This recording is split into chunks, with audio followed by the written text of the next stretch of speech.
지난 몇 주 동안 우리는 계속해서 예수님의 제2차 갈릴리 사역이 시작되는 누가복음 9장의 말씀을 함께 나누고 있습니다.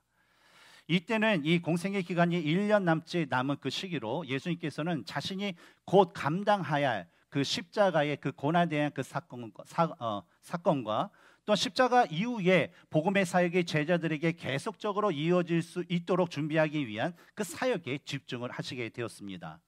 그래서 이를 위해서 예수님은 제자들을 유대의 각 마을과 그 도시로 보내어서 또 제자들로 하여금 하나님 나라의 그 복음을 전하게 하고 병든 자들을 고치고 또 귀신 들린 자들을 또 귀신에서 해방시키고 구원시키는 그런 사역을 하게 하셨고, 또 직접 그 이후에는 오병이어의 그 표적을 직접 곁에서 보고 경험하게 하셨습니다. 그런데 이런 일이 있은 지 거의 보름이 지나지 않은 오늘의 그 본문에서 제자들은요, 예수님의 책망을 듣게 됩니다. 우리 41절을 같이 읽겠습니다. 시작. 예수께서 대답하여 이르시되 믿음이 없고 패역한 세대여, 내가 얼마나 너희와 함께 있으며 너희에게 참으리요, 내 아들을 이리로 데리고 오라 하시니. 오늘 이 시간에는 예수님께서 제자들을 책망하신 이유에 대해서 우리가 함께 나누면서 우리가 예수님께 합당한 제자가 되기 위해서 어떠한 믿음의 모습을 가져야 되는지를 함께 배우고 또 깨달아 변화받는 은혜의 시간이 되기를 주님의 이름으로 소망합니다. 첫 번째로 예수님은요, 과거의 영광에 갇힌 모습을 책망하셨습니다. 예수님께서 베드로와 요한 또 야고보 이 세 제자들을 산 위에 데리고 올라가시고 나머지 그 9 제자는 그 산 밑에서 예수님이 내려오시기만을 기다리고 있었습니다. 그런데 어느 한 남자가 그 아들을 데리고 이 예수님을 기다리고 있는 9 그 제자에게 오더니 이 귀신 들린 내 아들을 고쳐주십시오라는 그런 요청을 하게 됩니다. 그런데 이 아들은 그 남자에게 있어서 성경은 바로 외아들이다, 바로 하나뿐인 자녀였음을 우리는 알 수가 있어요. 그런데 어느 날부터 이 시시때때로 귀신이 그 아들에게 들어갔다 나왔다 하는데, 한번 들어가게 되면 그 아들로 하여금 소리를 괴성을 지르게 하고 때와 장소를 가리지 않고 그냥 넘어지게 하고, 넘어지면 격렬을 일으키고 그냥 거품을 이렇게 뿜는 등 몸을 상하게 한 후에야 떠나가곤 했는데, 이런 아들을 모습을 본 이 예수님께서 아버지는 바로 예수님께서 오셨다라는 그런 소식을 듣고 예수님께 그 아들의 그 병고침을 받기 위해서 이 제자 그곳에 오게 되었던 것이죠. 하지만 예수님이 보이지 않자 어때요? 그래도 예수님의 제자라면 능히 내 아들을 고쳐줄 수 있을 거야 라는 그 마음으로 이 나머지 기다리고 있었던 9 제자에게 요청을 했던 것이었습니다. 아마 근데 이 남자의 요청에 이 제자들은요, 저마다 자신이 내가 고쳐줄 수 있습니다 라는 그런 자신감으로 호언장담을 했을 것입니다. 왜냐하면 며칠 전만 해도 이 제자들이 행했던 일들이 무엇입니까? 예수님의 그 파송을 받고 각 유대의 마을과 도시로 가서 했던 것이 뭐냐면, 하나님 나라의 복음도 전했지만 어때요? 병든 자들을 고쳐주고 귀신 들린 자를 귀신으로부터 구원받게 하는 그런 일들을 아주 성공적으로 마쳤던 그런 경험을 갖고 있었던 사람들이었기 때문입니다. 그래서 제자들은 이 아버지의 그 요청에 따라서 자신들이 했던 그 기억대로 병자들을 고치거나 귀신을 쫓았을 때 했던 그 말과 그 행동을 하면서 그 아들로부터 귀신을 쫓아내고자 했어요. 또 심지어는 예수님께서 병자를 고쳤을 때, 예수님께서 그 귀신 들린 자들을 구원하셨을 때 하셨던 그 말과 그 행동을 그대로 따라서 행하기도 했다라는 것이죠. 근데 문제가 생겼어요. 아무리 하나님의 이름하고 예수님이 했던 것처럼 안수도 하고 등짝도 한번 때려보고 흔들기도 하고 소리도 질러보고 별짓을 다 해봤지만 어때요? 귀신이 그 아이에게서 나가지 않았다라는 거예요. 오히려 어때요? 귀신이 그 아들에게 들어가서 그 아들을 사로잡아서 그 제자들 앞에서 소리를 지르게 하고 잡아뜨려서 경기를 일으키게 하고 입에는 거품을 내게 하면서 그런 일들을 하게끔 만들었다라는 것입니다. 그러자 이 모든 것을 곁에서 항상 지켜보고 있었던 이 서기관들이 기회를 잡은 듯 이 제자들을 비롯하여서 그 제자들의 스승인 바로 예수님까지 비난하고 조롱을 하게 되었다라는 것입니다. 이에 대해 마가복음 9장 16절의 말씀을 보면 이 제자들이 서기관들과 변론하였다라고 기록이 되어 있는데, 우리가 읽는 이 한글 성경에는 기록되어 있지 않지만 몸으로 향하여라는 그 의미사를 가진 그 전치사가 원문에 사용되고 있는데, 이것을 보면 뭐 단순히 제자들과 서기관들이 동등하게 뭐 A라는 의견, B라는 의견으로 서로 뭐 의견 충돌을 해서 이렇게 하는 것이 아니라, 어떻게 분위기가 서기관들이 일방적으로 제자들에게 퍼붓는 그런 어떤 비난과 조롱에 대해서 제자들이 그냥 방어하는 것처럼 아니에요, 그건 아니에요 하면서 이렇게 겨우 견디는 그런 상황이 일어났다라는 것을 우리는 알 수가 있습니다. 그런데 이런 와중에 예수님께서 세 명의 그 제자들 데리고 이 산에서 내려오셨습니다. 예수님께서 나타나자 이제 많은 사람들이 평소와 같이 이제 예수님께 몰리게 되었어요. 그리고 그 남자도 아들을 데리고 예수님께 와서, 예수님, 제 아들을 고쳐주십시오. 제 아들을 고침받기 위해서 예수님 당신의 제자들에게 부탁을 했고 요청을 했지만 그 제자들이 고치지 못했어요. 그러니까 예수님, 할 수만 있거든 좀 내 아들을 고쳐주십시오 라는 그런 간절한 요청을 하게 된 것이었습니다. 근데 이런 모든 상황을 또 지켜보시고 아셨던 그 예수님께서는 귀신 들린 아들을 고치지 못하면서도 변론하고 있는 그 제자들과 서기관들을 향하여서 오늘 본문 41절에서 믿음이 없고 패역한 세대여 라는 그런 책망을 하시게 된 것입니다. 예수님께서 하셨던 이 패역한이라는 말은 바로 윤리적으로나 도덕적으로 변절의 그런 의미를 가지고 있어요. 윤리적으로나 종교적으로 변절됐다라는 그 의미. 그래서 진리에서 벗어난 채로 그릇된 그 삶을 계속적으로 그런 영향을 받으면서 살아가고 있는 모습을 가리켜서 바로 이 패역한 이런 그 단어를 가리켜서 그것을 표현을 하신 것입니다.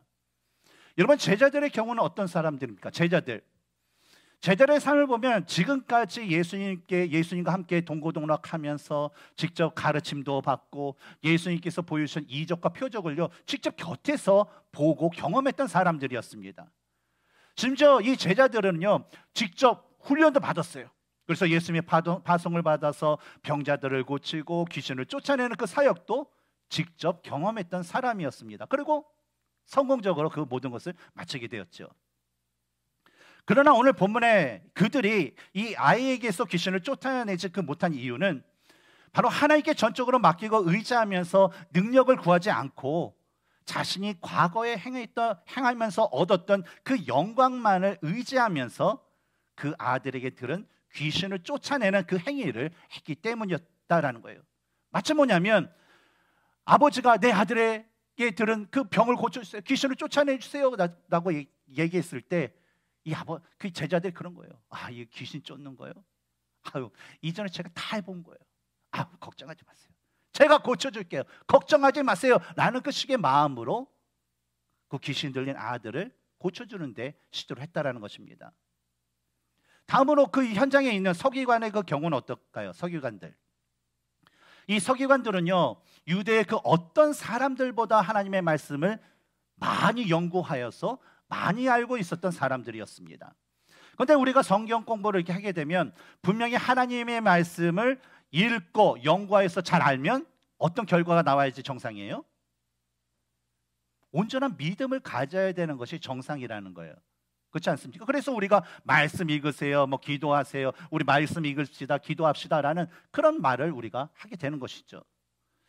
그러나 서기관들은요 그들의 연구하고 알았던 이 하나님의 말씀을요 하나님의 말씀으로 여기지 않고 단순히 종교적인 지식으로 여겼다라는 거예요. 그리고 그 지식을 가지고 종교적인 자신의 우월감을 내세우는 그 형식에만 그 하나님의 말씀을 사용했다라는 것입니다. 그러니 당연히 그들이 가진 하나님에 대한 그 지식은요 그들에게 죽은 믿음을 낳을 수밖에 없었고, 예수님께서 행하신 모든 이적과 표적들이 바로 구약의 말씀대로 오신 그런 메시아임을 가리킴에도 불구하고 그들은요 예수님을 하나님의 아들로, 메시아로, 그리스도로 그들은 믿기를 거부했다라는 것입니다. 심지어 구약에서 하나님께서 내 이웃을 내 몸과 같이 사랑하라 라고 명령하셨지만 이 서기관들은 어떻습니까? 귀신 들린 그 아들이 자신의 눈앞에서 쓰러져 거품을 흘리면서 격려를 일으킴에도 불구하고 전혀 관심을 두지 않았어요. 그러나 그들이 관심을 가졌던 한 가지가 있었어요. 그것은 뭐예요? 자신의 영광을 나타내기 위해서 그동안 눈에 가시와 같았던 그다음 미웠던 이 예수님의 제자들, 그 예수님을 어때요? 적대시하면서 공격하는 데만 이 서기관들이 집중을 했다라는 것입니다. 오늘날에도 신앙생활을 하는 그리스도인 중에는요, 오늘 본문에 나와 있는 예수님의 제자들과 또한 서기관들처럼 자신이 가진 과거의 영광에 갇혀 참다운 믿음의 생활을 하지 못하는 그런 사람들이 많아지고 있습니다. 여러분, 믿음이라는 것은 자신이 과거에 얻었던 영광된 삶이나 영광된 경험, 또 자신이 이전에 얻었던 어떤 성경적인 지식이 믿음이 아니라는 거예요. 또한 이런 것들은 우리의 믿음을 온전하게 만들 수도 없다라는 것입니다. 왜냐하면 믿음이란 무엇입니까? 바로 현재 우리가 얼마나 하나님을 신뢰하는가 라는 것을 의미하는 것이 바로 믿음이라는 거예요. 믿음이 뭐라고요? 내가 하나님을 현재 얼마나 신뢰하는가. 만약에 우리가 예배를 통해서 많은 은혜를 받았어요. 성경에 대한 지식, 성경 공부를 통해서 또 교회 생활 하다 보면 성경적으로 지식을 얻는 것들이 있어요. 그래서 그것도 많이 가지고 있어요. 하지만 교회 밖에 나가서 여러 가지 자신의 삶에서 부딪히는 현실적인 그 문제에 직면했을 때 이전에 가졌던 은혜, 이전에 알았던 그 모든 그 지식을 다 잃어버리고 말씀대로 살아가지 않는다면 이러한 모습은 오늘 본문에서 예수님의 책망을 받는 제자들과 서기관들의 모습과 동일할 것입니다. 그리고 이러한 모습은요, 성경에서 말하는 온전한 제자의 모습도 아닐 뿐더러 어쩌면요, 제자의 모습도 아닐 수 있다라는 거예요. 우리가 가진 믿음이 100% 온전할 수 있다 그러면 이보다 더 좋은 것은 없을 것입니다. 그렇죠? 우리들의 믿음이 100% 온전하다. 저도 그것을 사모해요. 그래서 매일매일 기도하면서 믿음 주세요, 믿음 주세요라는 그 기도를 하죠. 하지만 예수님께서 우리에게 기대하시는 모습은요, 100% 완전하고 완벽한 그런 믿음보다 누가복음 9장 23절에서 말씀하셨듯이 자기를 부인하고 날마다 자기 십자가를 지고 예수님을 따르는 믿음의 모습인 것입니다. 그러면 우리들의 그 모습 가운데 혹시 과거의 영광에 얽매인 그런 나의 모습이 있다면 여러분, 그 모습을 이제부터는 벗어버리시기 바랍니다. 그리고 날마다 우리들의 마음 가운데 하나님을 온전히 신뢰하는 믿음이 날마다 새로워지는 그 믿음을 날마다 갖기 위해서 여러분 노력하시기 바랍니다. 그러면 하나님이 이루시는 구원의 역사가요, 우리의 믿음을 통해서 이루어지는 것을 우리들은 분명하게 경험하게 될 것이고, 또한 그 은혜 가운데 우리는 살아갈 수 있을 것입니다. 바로 이러한 은혜를 소유하시고 경험하시는 삶을 사시기를 주님의 이름으로 축원합니다. 두 번째로 본문을 보면 예수님은 불완전한 믿음의 행함을 책망하셨습니다. 예수님께서 제자들을 책망하신 후에 그 남자로 하여금 그 아들을 데려오라라고 말씀하십니다. 그런데 42절을 보면 이 남자가 아들을 데리고 예수님께 데려오자 그 순간 귀신이 그 아이에게 다시 들어가게 돼요. 다시 들어가서 어때요? 그 아들을 다시 넘어뜨리게 하고 경련을 일으키게 하고 그냥 소리를 지르게 하고 거품을 이렇게 물고 그렇게 하게 만든다라는 거죠. 다른 복음서에 보면 이 아들이 가진 그 병을 바로 간질이다라고 얘기도 합니다. 예전에 제가 신학교 다닐 때에 제 방을 기숙사방을 같이 썼던 막내가 새벽기도로 가는데 갑자기 로비에서 또 이렇게 쓰러져가지고 막 경련을 이렇게 거품을 막 이렇게 몰더라고요. 저는 몰랐어요. 근데 그 아이가 간질이 있었다라는 거예요. 그래서 깜짝 놀래가지고 저와 친구들 이렇게 몇 명이 서너 명이 막 팔 다리를 막 주물르고 했는데 이 경련을 한번 일으키면요, 이게 힘이 엄청 세더라고요. 그래서 아무리 힘을 줘서 그 경련하는 걸 좀 이렇게 막 요동치고 막 몸이 상하니까 그걸 못하게 누르고 잡고 그래도요, 견딜 수 없을 정도로 심하더라고요. 그래서 근데 이 아들의 그 병이 이 간질과 같은 그런 현상이 있었다라는 것이죠. 성경에 기록이 없지만 아마 이 아이가 아홉 제자들 앞에 갔을 때에도요, 귀신은 동일하게 그 아들에게 들어가서 똑같이 예수님 앞에 행했던 짓을 그대로 했을 것입니다. 그러면서 이 제자들의 믿음을 조금 흔들기도 하고 당황하게 하고 또 분위기를 아주 조금 위협적인 그 분위기로 만들었을 것이에요. 그러나 예수님 앞에서 이 귀신들의 행동은요, 마치 그 호랑이 앞에서 그 강아지가 그냥 으르렁 꼴꼴 거리면서 하는 것처럼 그냥 단순히 그런 거에 불과했다라는 거예요. 그래서 42절을 보면 이 예수님께서 그 귀신이 아들에게 들어가서 그 아들을 막 이렇게 경기를 일으키고 격려를 일으키고 막 그런 짓을 하자 예수님께서 꾸짖으십니다. 꾸짖자마자 어때요? 귀신이 그 아이에게서 나가고 즉시 아이가 낫게 되었다라는 거예요. 바로 이 과정을 통해서 예수님은요, 자신이 하나님의 아들이시며 그리스도가 되심을 다시 한번 보여주신 것입니다. 그리고 이로 인해 43절의 말씀을 보면 모든 사람들이 예수님께서 행하신 그 하나님으로서의 그 위엄에 놀라게 되었고, 예수님은 이 기회를 놓치지 않으시고 다시 한번 자신이 누구이며 어떠한 일을 행하실지에 대해서 제자들에게 말씀해 주시게 돼요. 우리 같이 44절과 45절을 읽겠습니다. 시작. 이 말을 너희 귀에 담아두라.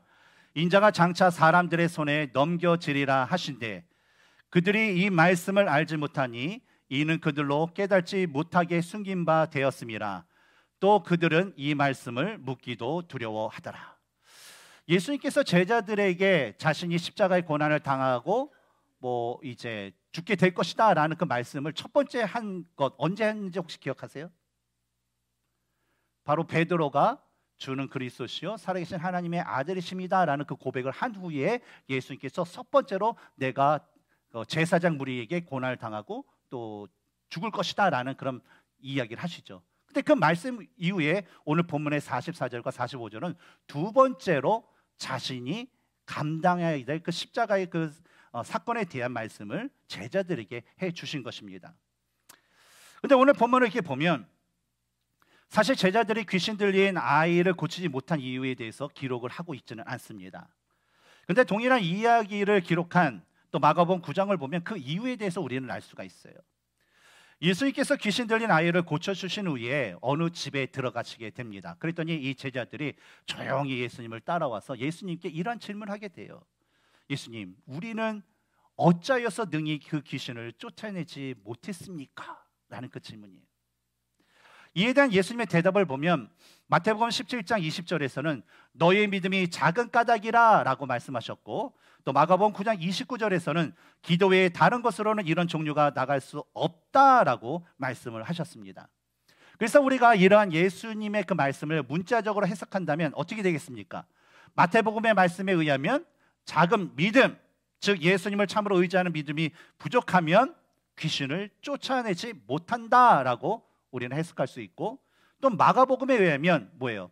기도를 하지 않아서 귀신을 쫓아내지 못한 것이라고 우리는 이해를 할 수가 있을 것입니다.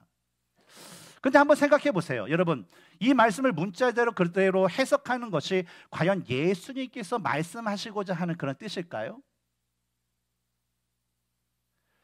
먼저 믿음이라는 것은요, 여러분 작기 때문에 능력이 없고 크기 때문에 능력이 있는 것이 아니라는 거예요. 이에 대해서 예수님께서는 마태복음 17장 20절에서 다음과 같이 분명히 말씀해 주셨어요. 만일 너희에게 믿음이 겨자씨 한 알만큼만 있어도 어떻게 한다고요? 이 산을 명하여 여기서 저기로 옮겨지라 하면 옮겨질 것이요 또 너희가 못할 것이 없으리라 라고 말씀하셨어요. 따라서 이 구절에서 예수님께서 말씀하신 이 작은 믿음이라는 것은 우리가 처음 신앙생활을 해가지고 그 초신자로서의 믿는 그 작은 그 믿음이 아니라 뭐예요? 연약하고 온전하지 못한 그 피상적인 믿음, 다시 말하면 보이는 것만을 믿고자 하는 그런 어떤 이성적인 그 믿음, 그런 믿음을 가리킨다라는 것을 우리는 알 수가 있습니다. 그럼 다음으로 우리 기도의 문제는 어떨까요? 여러분, 기도를 하면 귀신을 쫓아낼 수 있고 기도를 하지 않으면 귀신을 쫓아낼 수 없는 것일까요? 어떻게 생각하십니까? 기도를 하면 귀신을 쫓아낼 수 있고 기도를 하지 않으면 귀신을 쫓아낼 수 없다. 맞을까요? 틀릴까요? 물론 우리가 지난 시간에 우리 예수님의 그 제자들의 기도의 모습을 보면 이 제자들은요 항상 기도에 실패했던 사람들이었어요. 그래서 예수님께서 3명을 데리고 가든 제자를 데리고 가든 내가 기도할 동안 너희들 나를 위해서 기도해라 라고 했을 때 제자들이 했던 건 뭐예요? 하나님 우리 예수님을 붙잡아 주세요, 도와주세요 하면서 기도를 계속 했을까요? 어땠어요? 그냥 잤어요. 자는 거. 기도하러 올라가면 제자들은 뭐 했어요? 이때다 하고 잠만 잤다라는 거예요. 그러니까 계속 실패했어요. 그래서 이런 제자들의 모습이 있기 때문에 이 아이에게 들어간 귀신을 쫓을 때도 분명히 이 제자는 기도를 안 했기 때문에 그 아들에게 들어간 귀신을 쫓아내지 못했을 거야 라고 우리는 생각할 수 있다는 거예요. 그럼 뭐예요? 이 제자들의 모습을 보면 기도를 하면 귀신을 쫓아낼 수 있고 기도를 하지 않으면 쫓아낼 수 없다라는 것이 성립이 된다는 것이죠. 그렇다면 그 현장에 같이 있었던 서기관들의 경우는 어떨까요? 서기관들. 여러분 서기관들 그러면 성경에서 어떤 인물들이라고 얘기합니까? 그렇죠? 신분적으로 바리새인들이죠. 그렇죠? 바리새인들 그러면 어때요? 율법적인 삶을 살았던 사람이었어요. 그래서 율법적인 삶을 살았던 바리새인들 경우에는 하루에 3번 정기적으로 하나님께 기도를 합니다. 아침, 점심, 저녁. 그래서 만약에 기도하고 안 하고가 귀신을 쫓고 안 쫓고의 그 문제라면 서기관들은 당연히 그 아이에게서 귀신을 쫓아내었어야만 했다라는 거예요. 하지만 서기관들은 어땠습니까? 그들 역시 귀신을 쫓아내지 못했다라는 거예요. 따라서 예수님께서 말씀하신 이 기도라는 것은 어떤 그 종교적인 기도의 행위를 가리키는 것이 아니라는 거예요. 이 말씀은 기도를 하지 말라는 게 아니라 서기관들이 했던 기도는 어때요? 종교적인 그 기도였다라는 거예요. 예를 들어서 우리가 신앙생활하는 가운데 이런 분이 있어요. 나는 기도의 사람이다. 그러면서 왜 기도의 사람입니까? 그럼 나는 30일 금식 기도도 1년에 몇 번을 하고 뭐 릴레이 기도도 하고 뭐 하루에 기도를 몇 시간 하고 어떤 그런 걸 자랑하는 것, 종교적인 그런 습관을 자랑하는 것, 그런 것들이 바로 이 종교적인 기도라는 거예요. 바로 서기관들의 기도가 그랬다라는 것이죠. 그렇다면 우리가 다시 질문으로 돌아와 예수님께서 말씀하신 믿음과 기도의 의미는 무엇일까라는 거예요. 먼저 믿음에 대해서 한번 살펴보겠습니다. 여러분 믿음이라는 것은 무엇입니까? 믿음이라는 것이 우리 마음에 예수님께 대한 100%의 근거의 그 확신을 가진 것을 믿음이라고 하나요? 여러분 마음 가운데 100% 예수님이 그리스도이시고 하나님의 아들이시라는 100% 근거가 있었기 때문에 여러분이 믿음이 있다고 얘기를 하는 건가요? 근데 성경은요 그걸 얘기하는 게 아니에요. 베드로서 3장 18절을 보면 오직 우리 주 곧 구주 예수 그리스도의 은혜와 그를 아는 지식에서 자라가라 라고 말씀하신 것처럼 이 믿음이라는 것은요 바로 예수님을 하나님의 아들과 그리스도로 점점 알아가는 것을 의미한다는 거예요. 그래서 이 알아가는 것을 믿음이라고 하기 때문에 내가 오늘 생전 처음에 이제 태어나서 교회 처음 왔어요. 오늘 들어왔는데 성령께서 은혜 주셔서 말씀 가운데 받아서 예수님이 구원자라는 것을 믿었어요.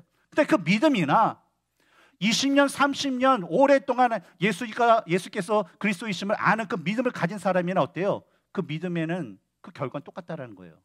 왜냐? 구원받는 믿음이기 때문에. 그렇다면 여러분 여기서 이 말씀에 보면 주 곧 구주 예수 그리스도의 은혜와 그를 아는 지식에서 자라가라 라고 했습니다. 자라가는 것이 곧 예수 그리스도를 하나님의 아들과 그리스도로 알아가는 것이다 라고 했는데 그러면 알아간다라는 의미는 무엇일까요? 알아간다라는 의미. 만약에 여러분이 저에 대해서 알아가기 위해서는 여러분 뭐를 해야 될까요? 그냥 일주일에 딱 한 번 와서 이 예배 시간에 딱 봐서 신영호 목사가 설교 시간에 딱 와서 뭐 광고하고 뭐 설교할 때 뭐 해라 마라 왜 안 하냐 하세요 부탁이에요 사랑해요 뭐 그런 것만 보면 여러분 저에 대해서 잘 알아갈 수 있을까요? 아니에요 여러분. 그렇지 않아요. 여러분이 설교 시간 때 저를 보는 것은요 거의 수박 겉핥기식으로 그냥 강단 위에 선 목회자 설교자의 어떤 하나님을 대신한 대리자의 그 모습만을 여러분이 보고 아는 거예요. 그러니까 어때요? 이 강단에서 제가 어떤 선지자로서 어떻게 선포하죠. 이걸 하십시오. 안 하면 벌을 받습니다. 회개하십시오. 그런 것도 하잖아요. 근데 이런 거 보면 신영 목사님은 너무 정죄의식이 강한 것 같아. 신영 목사님은 사랑이 없는 것 같아. 그렇게 여길 수도 있다는 거예요. 그러나 여러분 저와 함께 제자 훈련도 하고 또 만나서 식사하고 이야기도 하고, 또 무슨 일 있을 때 전화해서 또 기도도 하고 교제도 하고 계속적인 그 만남을 가진다면 어때요? 저에 대해서 더 알아갈 수 있다라는 것입니다. 마찬가지로 우리가 하나님과 그 예수님을 알기 위해서도요, 끊임없는 그 예수님과 하나님과의 그 교제가 필요합니다. 그런데 우리가 그분과의 그 교제를 할 수 있는 방법은요, 오직 말씀과 기도뿐이라는 거예요. 따라서 우리가 말씀과 기도를 통해서 하나님과의 그 친밀한 교제에 들어가면 들어갈수록 어때요? 성령 하나님이 우리에게 은혜를 주셔서 우리 마음 가운데 예수님은 진짜 하나님의 아들이시야, 진짜 예수님은 그리스도시야 라는 그 믿음을 갖게 하시고 더욱더 믿게 해주는 은혜가 우리 삶 가운데 차고 넘치게 된다는 것입니다. 그러나 제자들은요, 예수님이 아무리 가르쳐주고 보여주어도요, 예수님을 하나님의 아들과 그리스도로 아는 그 지식에서 자라가는 것이 전혀 없었어요. 분명히 자기가 예수님께서 나는 그리스도시다, 하나님의 아들이다 라고 말씀해 주셨는데 불구하고, 그러면 어때요? 그래 진짜야? 그러면서 구약 성경을 통해서 진짜 하나님의 아들인가? 맞습니까? 그런 확인도 없었고, 또한 뭐 어떤 그 기도를 해서 나에게 또 진짜 이 믿음이 있을 수 있도록 좀 은혜를 베풀어 주세요라는 그 기도도 제자들은 하지 않았다는 거예요. 그러다 보니까 예수님을 따라다니긴 따라다녀요. 예수님의 말씀을 듣긴 들어요. 예수님이 하시는 일들을 보긴 봐요. 하지만 결국은 그들은 수박 겉핥기식으로 예수님을 아는 것에 만족하고 또 그것에 대해서 교만하였어요. 그래서 자신의 생각대로 예수님을 하나님의 아들, 구원자, 하나님께서 모든 이 사람들을 그들의 죄에서 구원할 그 구세주로 보내셨는데 불구하고, 우와, 예수님께서 말하시는 거니까 사람들이 그냥 듣네. 와, 예수님께서 말씀하니까 사람들이 변화받네. 와, 예수님께서 한번 안수하시니까 병이 낫고 귀신이 쫓아가네.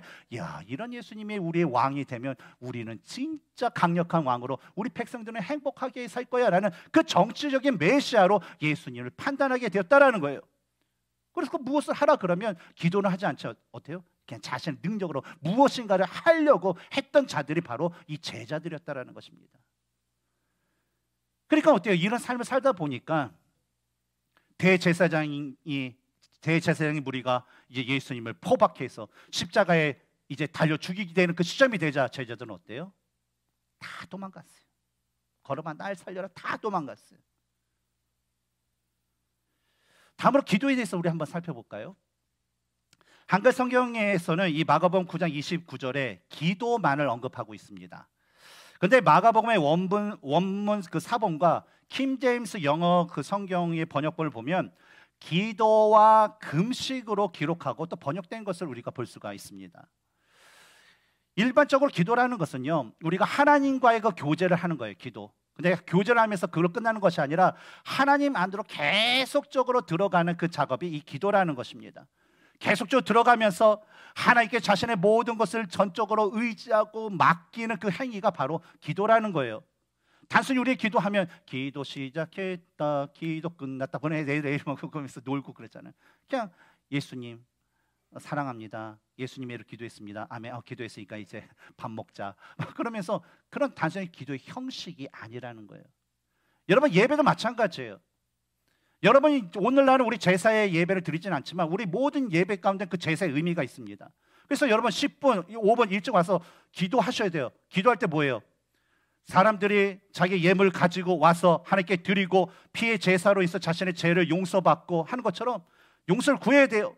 그리고 제사를 지면서 튀겼던 어떤 죄와 피와 그것들을 문두명해서 깨끗이 닦아야 돼요. 정결하게 해야 돼요. 그 시간을 예배 전에 해야 돼요. 그리고 찬송과 기도와 말씀 가운데 우리는 하나님의 임재가 있는 성소에 들어가야 돼요. 그리고 지성소에 하나님이 만나신 그 지성소에 우리는 어때요? 계속적으로 들어가는 것이 어때요? 바로 예배라는 거예요. 기도도 마찬가지예요, 여러분. 그리고 이 기도를 통해서 우리는요, 성령 하나님께서 주시는 그 은혜로 예수님에 대한 믿음과 하나님께서 주시는 그 능력을 비로소 소유할 수 있게 되는 것입니다.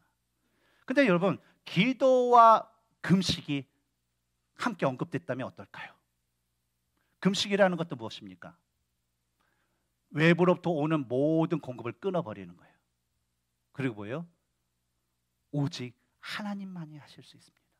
나의 이 문제 가운데, 나의 삶 가운데 내가 할 수 있는 건 아무것도 없고 오직 하나님만이 하실 수 있으니까 하나님 나를 죽이시든지 살리든지 하여튼간 이 문제 해결해 주세요 라고 하면서 전적으로 맡기는 행위가 바로 금식, 기도, 금식 기도라는 것이죠.